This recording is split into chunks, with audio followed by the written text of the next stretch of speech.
Hi friends, AP అప్డేట్స్కి స్వాగతం. రేపు దేశవ్యాప్తంగా బంద్. అసలు ఎందుకు? నీట్ అంటే ఏంటి? ఎన్టీఏ అంటే ఏంటి? తెలుసుకోయే ముందు నా ఛానల్కి లైక్ చేయండి. మరెన్నో అప్డేట్స్ కోసం సబ్స్క్రైబ్ చేయండి. నీట్ ఎగ్జామ్ ఎందుకంటే ఏదైనా ప్రైవేట్ కాలేజీలో కానీ ప్రభుత్వ కాలేజీల్లో కానీ మెడికల్ సీటు కోసం, ఎంబీబీఎస్ సీటు కోసం, ఎంబీబీఎస్ చేయడానికి ఆ కాలేజీలో జాయిన్ అవ్వడానికి ఇది ఎంట్రన్స్ ఎగ్జామ్. ఇది సెంట్రల్ గవర్నమెంట్ ఆధీనంలో జరుగుతుంది.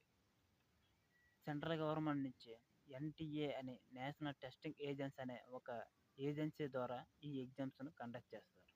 ఈ ఎగ్జామ్లో కొన్ని అవకతవకలు ఉండడం వల్ల దీన్ని సిబిఐకి అప్పగించారు.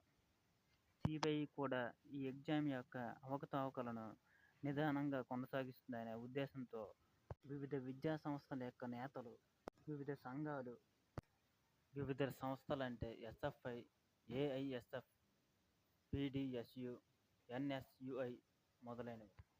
ఈ సంస్థలు 24 లక్షల మంది విద్యార్థుల భవిష్యత్తు కోసం ఆలోచిస్తూ 4వ తేదీన బంద్కి పిలుపునిచ్చాయి. బంద్ ఎందుకంటే ఎన్టీఏ నేషనల్ టెస్టింగ్ ఏజెన్సీను రద్దు చేయాలనేసి, సిట్టింగ్ జడ్జిలతో విచారణ జరపాలనేసి